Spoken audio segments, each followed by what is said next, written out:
What's up, y'all? You're listening to the Miami Nation podcast. I'm Alex Miller, joined always by Robert Cessna. Cease, it is officially the end of football season here in Aggieland. A once promising, optimistic-filled season ends with just a very ugly finish and despair for many people who support maroon and white around here. Yeah, you think about it is the game kind of reflected the season. A&M 7-1, finishes 8-5. They're up 24-7 against the team that had nothing to play for. It's kind of disjointed. That team comes back to win the ball game. So we talked about this before. It's about as disappointing an ending of a season as you could have when you're up by 17 in a nothing game against a nothing team and they win. So there's very little you can take from that game at all. Yeah, just briefly talking about the game. You know, it was very ugly first half, 7-7 at halftime. A&M had a couple of bad interceptions. The first one was just not a great decision by Marcel Reed. The second one, Noah Thomas should have caught what would have been a touchdown pass that would put A&M up 14-0. Instead, USC gets the ball, drives down, get a touchdown to tie it at 7. And then it just kind of felt like which team could maybe get its act together would be the one that won. And it really looked like A&M was going to be that team through the first 10 minutes of the third quarter. They got up that 17 points, and I was like, shoot, they might beat them 40-7. Well, oh, how the turntables, right? And turntables in Vegas, yes. And, we all understand that. Yeah, the Aggies, they really crapped out, per se, out there in Vegas, so. I do have to give a lot of props to Marcel Reed because if Thomas makes that catch, he threw then for 4 touchdowns, really, 1 interception and ran for a touchdown. So Marcel Reed was the real deal in that, considering everything. So I got to give him props. That's the second bowl game in a row where the lights came on. And let's be honest, if A&M gets a hold there at the end, his 19-yard touchdown to put him ahead probably would have won him the MVP. So that wasn't that bad, but overall, that meant little considering how many problems A&M had. You know, the more interesting part of all this, and unfortunately because of bad directions, you weren't able to get to the post-game press conference. Oh yeah. But you know, it was just so interesting how fired up and animated Mike Elko was. You know, he's been frustrated at times this season. Even after wins at times, he's been frustrated. That was the most animated that I think I've seen him as a head coach here at A&M throughout the whole time, just talking about how things went wrong and how he really seemed to think that, like you said, the game was just a microcosm of things that went wrong for the Aggies throughout the season that took what could have been a surprise run to the playoff into another 8-5 year. Mike Elko is considered one of the best defensive minds in the game, one of the best defensive coordinators, and to throw his defense underneath the bus and then run over them about 2 times to make sure that they were dead was kind of a surprise to, I think, all of us. And on one hand, you liked the passion that he showed, that he was upset with how poorly his defense played, and then he said it, once again, his own words, it happened all year long. And then I've got to ask, why didn't he fix it? Being a great defensive person, it's like saying, Cessna, you screw up every time you do a podcast. Why don't they get somebody else? Which is probably a good thing. You don't wait to the end of 15 podcasts and say, hey, that guy doesn't know what he's talking about. So I think that was somewhat frustrating. We also got to remember Mike Elko's been a head coach for now only 3 years, and this is the first time he's been in the Big Fish Bowl.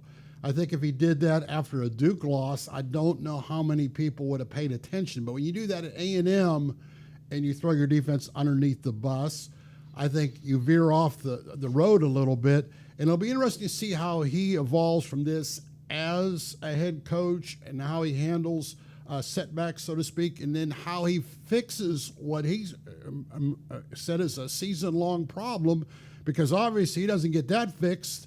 A&M's got to do the same thing again next year. Yeah, you know, as of now, we're recording this on a Monday afternoon. No staff changes had been made. Either no guys have been let go, or no guys have taken other jobs or been encouraged to take other jobs as the business goes sometimes. But yeah, it will be interesting to see, like, okay, what changes are made, because he was very adamant about A&M couldn't play zone coverage. Like, the guy, he was just baffled that they couldn't play zone coverage. You know, Mike Elko, he was the secondary coach. He was a safeties coach when he was defensive coordinator at A&M. Very true.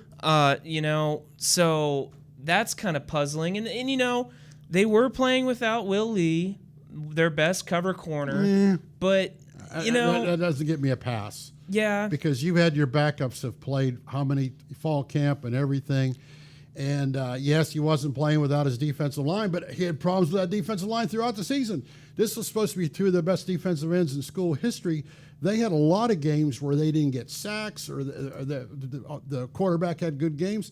So I'm sorry, there's no excuse when you do two things 2, 3, 4 times, which they did. And don't forget the number one premise that I think everyone has emphasized on this year. This was a favorable schedule.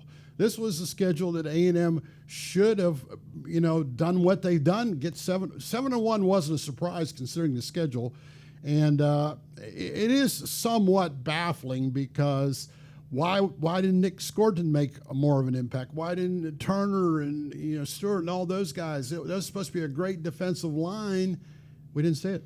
One could argue that Cassius Howell might have had the best single game performance of an A&M defensive lineman all season. I mean, 5 tackles, he had a sack, an interception, a lot of quarterback hurries and pressures. I mean, he was really getting after Jaden Mavia throughout that whole game. And DJ Hicks had one play, and I turned to somebody, I think it was probably Travis Brown, who used to work here, and he's not somewhere else now.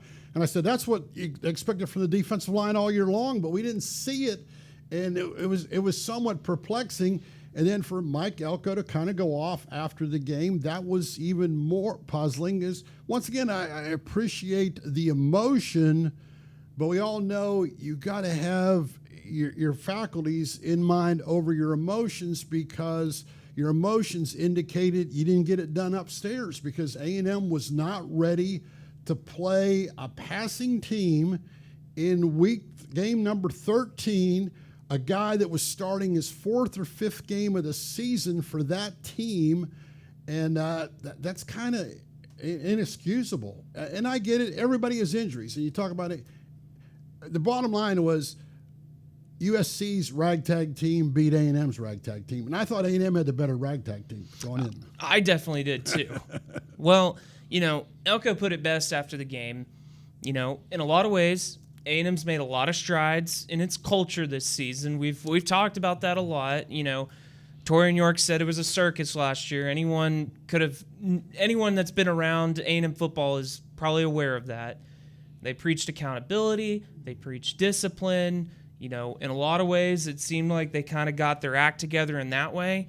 But Elko made it clear they got to get the X's and O's straight. And there's no doubt about it. All you got to do is watch the tape. That's a game you probably want to burn the tape, if at least the 4th quarter. Yeah, when you look, I get it. Everything that he said about the culture and whatever, I have to believe him because I'm not out there every day. But I do see from the players that we get to talk to, whatever. I think that's all very true. But now you reach the point quickly is, well, show me the money, so to speak. 8-5 didn't show me the money. And I get it. They did a lot of improvement, but now you got to put the W's up on the board, because a lot of people say, I would take a circus and a jerk running the program if they went 10-3. Now, do I think that's ideal? No, but once again, we all live in bottom line businesses. I don't care. We got to make deadlines here. We got to get good stories in. You're a football team. You got to win games when you're paying $20 million, whatever, to put a team together, whatever. 8-5 doesn't hack it. 2012, we've all come to learn, was quite a circus in a number of ways. A&M went 11-2. They beat Alabama. They beat Oklahoma's breaks off in the Cotton Bowl. If A&M can get the X's and O's right with a good culture, A&M could probably be a pretty dangerous program. They just haven't been able to put the two together very often And that's what's held them back in a lot of ways when you think about it. You're right 100%, Alex, because you referenced a good reference, 2012, 2013. But then again, when they reached the apex of the talent and the winning on the field, what was happening behind the scenes eventually cratered the Kevin Sumlin program because you couldn't continue like that. So what Mike Elko is saying is true. You need a winning culture. You need accountability. You need all this, but you got to win. If you want a winning program, you got to win. That's number one, and they didn't do that enough this year. When it's all said and done, they didn't win enough to what they had, the schedule they had, where they started. They overachieved, but then they underachieved. So once again, everything he said is true, but now you got to produce. Because it doesn't matter next year. If they go 8-5 again, and he can say like, "Oh, we've had better accountability than ever before. No one ever missed a practice, ever did," but you can't go 8-5. Well, let's talk about some of the things A&M should probably focus on this offseason if they want to get from 8-5 to say 10-3, or maybe even higher than that. If they can come away with some close, because truth be told, they were in pretty much every game, say in South Carolina this season. So, Cease, what's number one on your fix-it board for A&M this offseason? Well, what's funny is Mike Elko's talk has changed my list. Okay, if the defense is that bad, but I consider one of the best defensive-minded guys in the country, then he needs to fix his defense.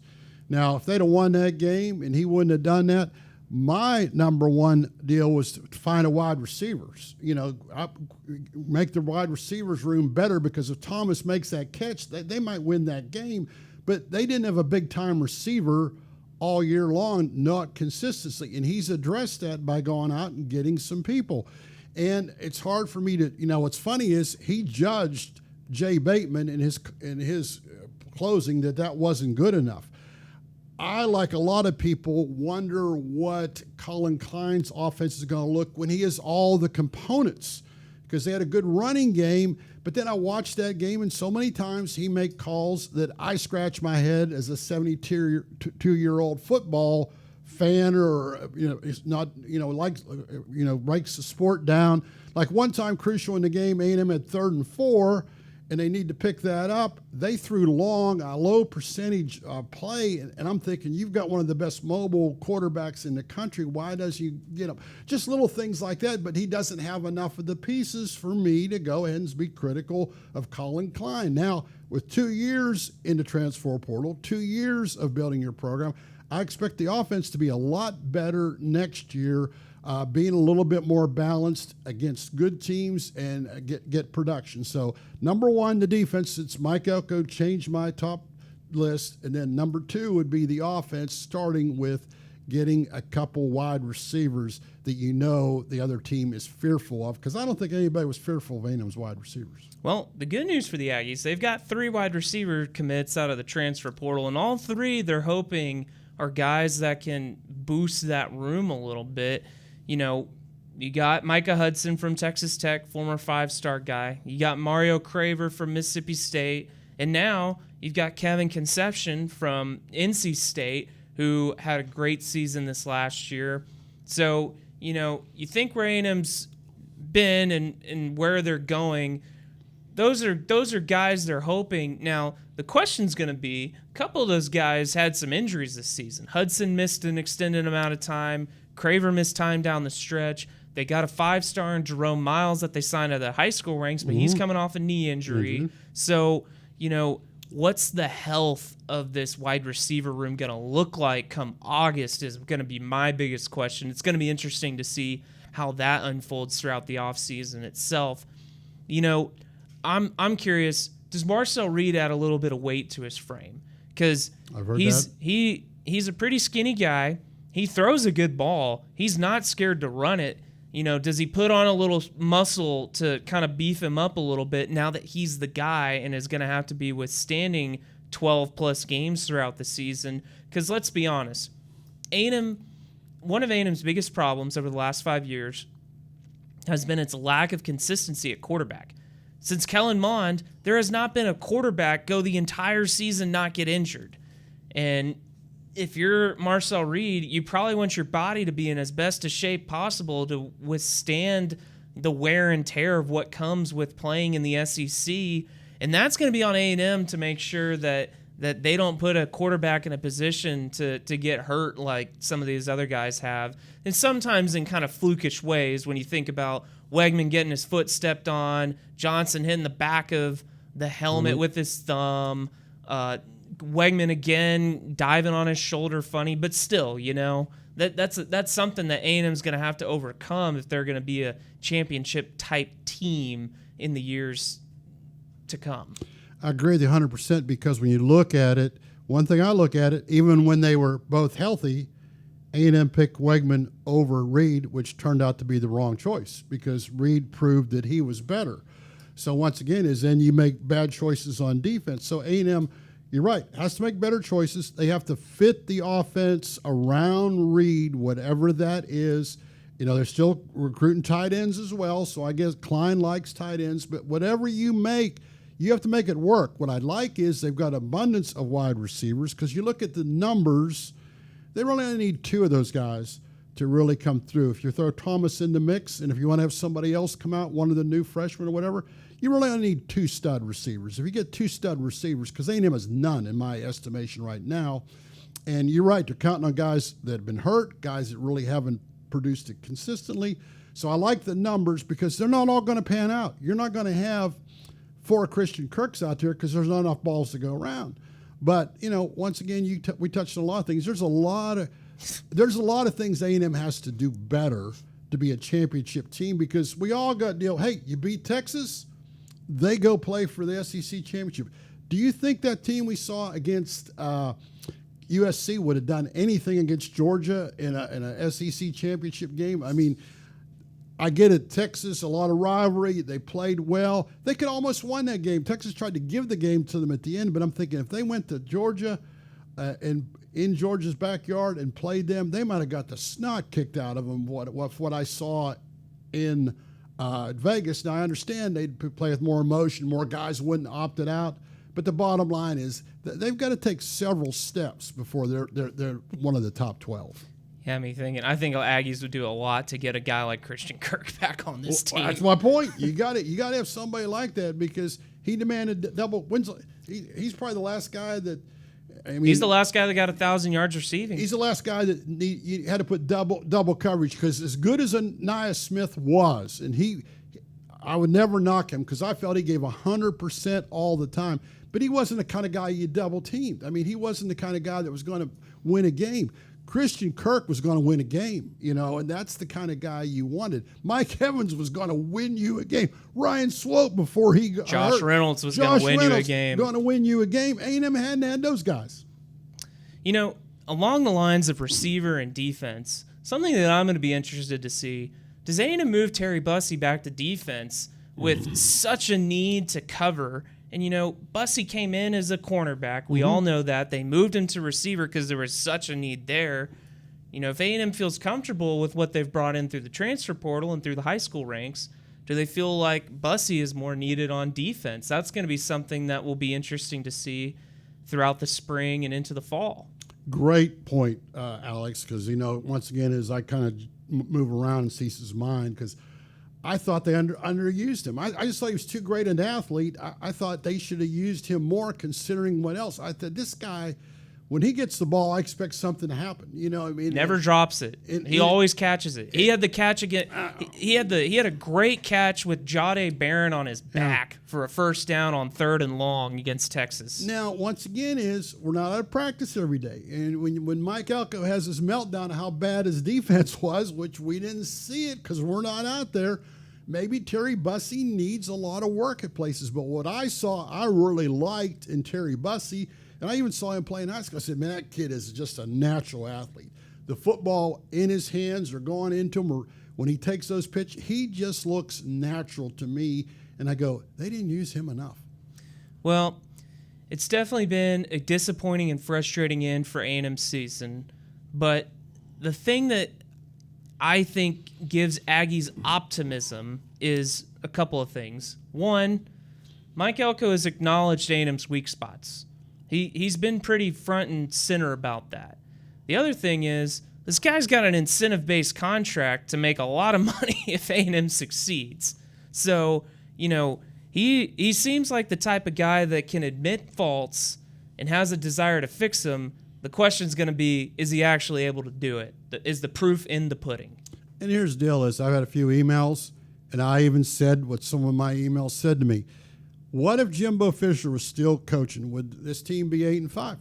Yeah, I think they could easily be 8-5, maybe even 9-4. But you know what? They were headed down the road. They were headed down a bad path. It just like Selma, it was going to crash.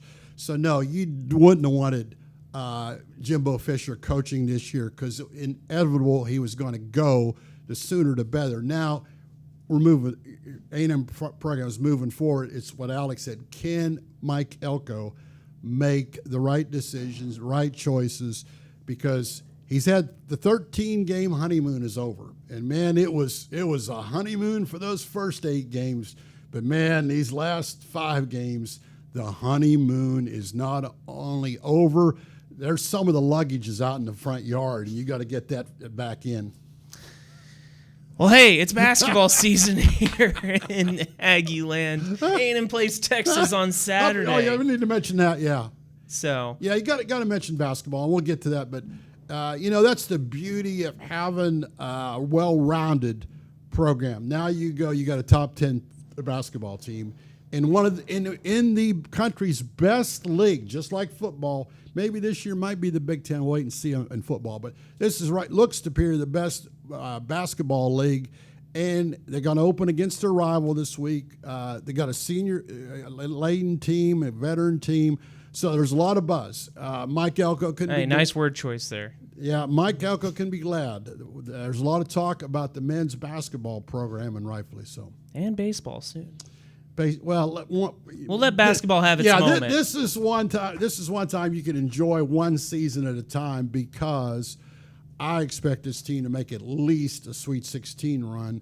And there was years that you wonder if A&M was even going to make the conference tournament. So or win one game in the conference tournament. So that's football's got its problems, but men's basketball right now does not. Hey, Final Four's in San Antonio. Just saying. And last time, memorable game I went to, I always remember that game against Memphis. And I was talking to somebody the other day about that.